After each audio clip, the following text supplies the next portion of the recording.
Good morning, students. Today we are going to discuss next topic of the Unit 1, that is nature of management. Under the nature of management, we will study whether the management is an art, science, or profession.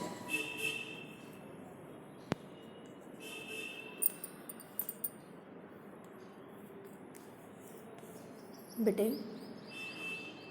here अगर nature of other में feature आते हैं, लेकिन nature of management belongs to we have to test the management's feature whether management is having the feature of science, art और profession. ये अलग अलग बेटे तीनों टॉपिक आपके पास 3 नंबर में 4 नंबर में आ सकते हैं बेटे. We have to find out कि क्या प्रबंध में विज्ञान के गुण पाए जाते हैं, कला के गुण पाए जाते हैं या पेशे के. अगर कला के गुण सारे पाए जाते हैं तो मैनेजमेंट को हम आर्ट कह सकते हैं. अगर मैनेजमेंट में साइंस के सारे गुण पाए जाते हैं तो हम उसको साइंस बोल सकते हैं. और अगर मैनेजमेंट में पेशे के सारे गुण पाए जाएंगे तो मैनेजमेंट को हम पेशा कह देंगे. तो हमें यहाँ प्रबंध की प्रकृति, मैनेजमेंट की नेचर को समझना है बेटे. तो अगर आपके पास क्वेश्चन आ जाए identify the nature of management, then you have to identify कि आपको इसके फीचर से, ये जो इसके फीचर दे रखे हैं इसमें, इन फीचर से, ये जो 3 फीचर साइंस के दे रखे हैं, ये 3 फीचर आर्ट के दे रखे हैं, और इसके अलावा प्रोफेशन के ये 5 फीचर,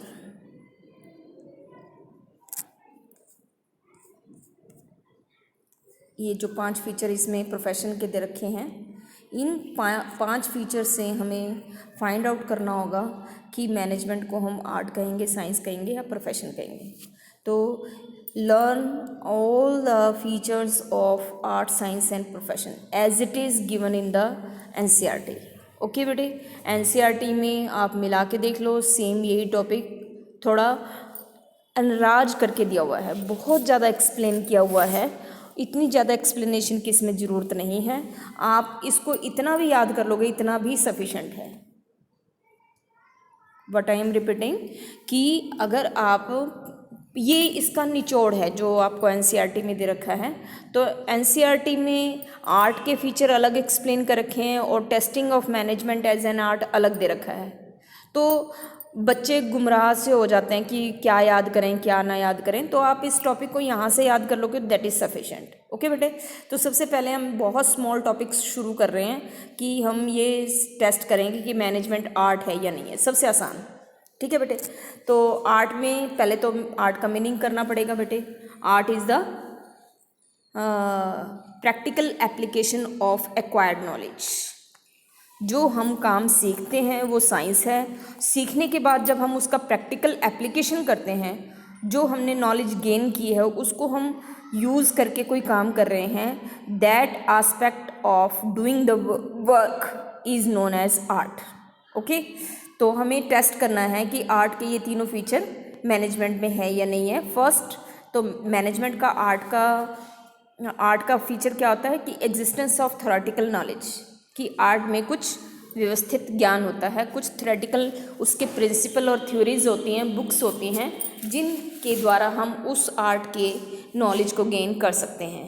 तो as an art in the management too there is a lot of literature available in the area of management, which the manager has to specialized in. तो मैनेजमेंट में भी आर्ट की तरह बहुत सारा व्यवस्थित ज्ञान उपलब्ध है, बहुत सारा लिटरेचर उपलब्ध है, जिसको पढ़ के हम मैनेजमेंट को जान सकते हैं, सीख सकते हैं. ओके, तो first feature is available in the management, so management is regarded as an art. First feature इसमें अवेलेबल है मैनेजमेंट में, तो हम मैनेजमेंट को आर्ट कह सकते हैं. सेकंड फीचर जो आर्ट का है वो दैट इज़ पर्सनलाइज्ड एप्लीकेशन. तो like the management Like the art, the management has two personalized application of acquired knowledge in a unique manner. जिस तरह से कोई भी दो आर्टिस्ट, दो प्लेयर, दो टीचर काम सीखते अलग तरह से हैं और उस काम को करते भी अलग तरीके से हैं, उसी तरह while application of personalized of knowledge of manager, they use different techniques, different style of doing the management. तो every manager using his unique and personalized way of tackling the management problem. तो यहाँ पे art की तरह जो managers हैं वो भी सीखे गए ज्ञान के आधार पर उस काम को करने में अलग अलग तरीके से, अलग अलग मेथड से अपनी मैनेजमेंट प्रॉब्लम को सॉल्व करते हैं। तो काम करने का जो तरीका है उनका अलग अलग होता है, तो that is known as personalised application. कभी भी दो मैनेजर सेम वे में काम नहीं करेंगे, उनका काम करने का तरीका अलग होगा।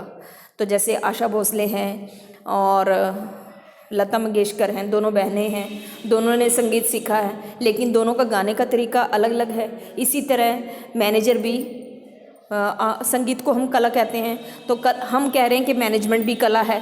तो मैनेजमेंट में भी सीखने के आधार पर सभी मैनेजर उसको करते अलग अलग हैं। ओके, थर्ड पॉइंट इज़ जो आर्ट का है, that is practice and creativity. With regular practice और क्रिएटिविटी से we can flourish the art.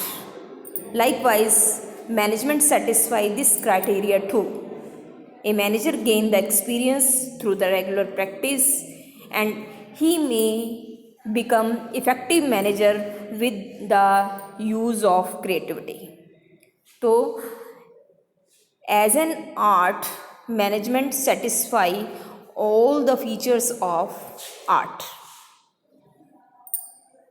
Management में कला के ये सारे गुण पाए जाते हैं, इसलिए हम मैनेजमेंट को कला कह सकते हैं। कौन कौन से फीचर हैं इसमें? थ्योरेटिकल नॉलेज है, काम करने का सबका अलग अलग तरीका है, और अभ्यास से और क्रिएटिविटी से जैसे कला को सुधारा जा सकता है, निखारा जा सकता है। रेगुलर प्रैक्टिस से और क्रिएटिविटी से हम मैनेजमेंट को भी फ्लॉरिश कर सकते हैं। So we can regard the management as a full fledge art. Okay, now see the nature of management as a science.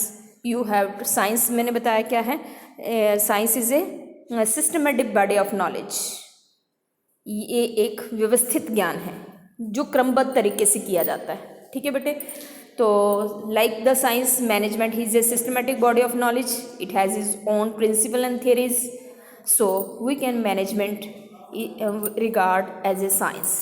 First feature is available, second feature is based on observation and experiment. All the principles of science are based on regular observation and experiment. However, this feature is also available in the management. It is also based on observation and experiments. Since the management deals with the human being, outcome may not be the same. Observation और experiment पे based तो है, here experiment is done on the human behaviour, तो that is why we may not predict the result. Observation और experiment पे base होने की वजह से ये पार्शली अवेलेबल है। ऑब्जर्वेशन और एक्सपेरिमेंट पे बेस तो है, लेकिन ऑब्जर्वेशन और एक्सपेरिमेंट किस पे करते हैं हम? ह्यूमन बिहेवियर पे करते हैं, because management is not a full-fledged science, it is a social science, it is related with the human behavior. So this feature is partially available in the management. Okay, next is universal validity. Universal validity means principle of management, like the principle of pure science, provide the manager with the certain standardized technique that can be used in the different situation. However, this principle of management is not available in the management, because here perfect result we cannot achieve.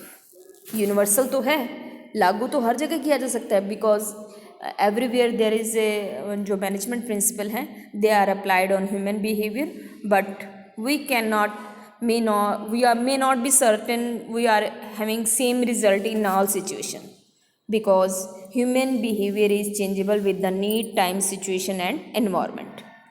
तो this feature is not fully present in the management.